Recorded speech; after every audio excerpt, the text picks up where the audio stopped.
పెద్దోడా ఫోనా?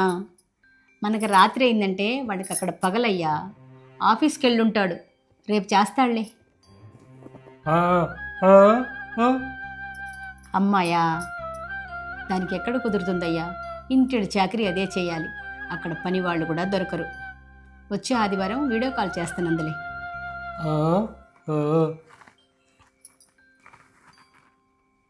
మనోడు మనవరాల్ని చూడాలని ఉందయ్యా.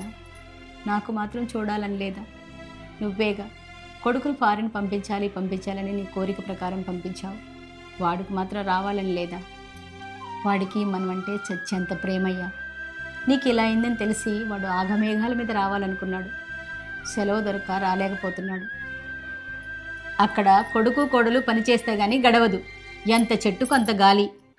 కోడలికి కొడుకు ఎంత రావాలని ఉన్నా రాలేని పరిస్థితి అయ్యా. వాళ్ళు మధ్యలో ఎంత నలిగిపోతున్నారో మనకు తెలుసు. చూసే మన బంధువులకి ఏం తెలుసు? బిడ్డను కూడా ఫారిన్ సంబంధానికే ఇచ్చి పెళ్లి చేశావు. దాని పరిస్థితి కూడా అంతే. బాబేమో 2 పని వాళ్ళని పెట్టుకోండి అంటున్నాడు.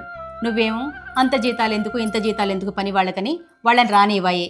ఇంకేం కూడబెడదాం అనుకుంటున్నావయ్యా నువ్వు? తినే వయసులోనేమో నోరు కట్టుకొని కూడబెట్టావు.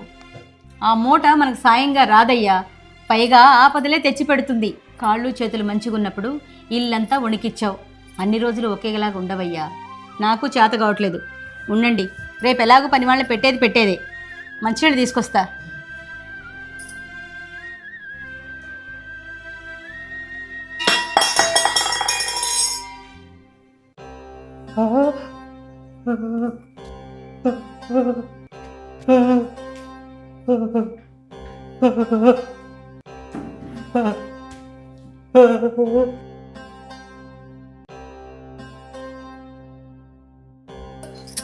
ఎంత చెట్టుకి అంత గాలి.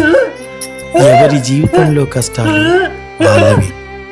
ఎవరి సుఖాలు వాళ్ళు అనుభవించినట్టే ఎవరి కష్టాలు వాళ్ళు అనుభవించక తప్పదు.